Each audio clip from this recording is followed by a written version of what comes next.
thank you, God, we thank you so much for this day, for making this day possible for everybody of us.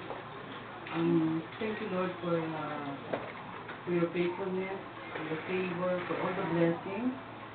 And we thank you, Lord, for the gift of life, for the gift of food, and for the gift of shelter.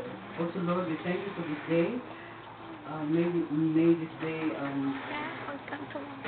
be it's good for everybody. And I thank you for the family, especially for the good people who you sent us today, Lord. Thank you so much. And for all the clients that here today, for all their support, for believing in us. We thank you, Father, for your graces, Lord. We just surrender to you this day, Lord, for your gift to us. And thank you, Lord, for this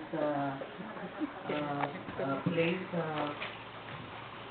We just surrender to you this day, Lord, for all the blessings, Lord, Father God.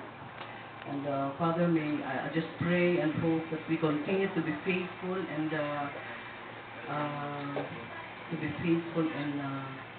in all our to give a good services to all our clients who's been there for us for 6 years now. We thank you, Lord, for 6 fruitful years. Thank you, Lord. We just surrender to you, Lord. All this we ask through Christ our Lord. Amen. Amen.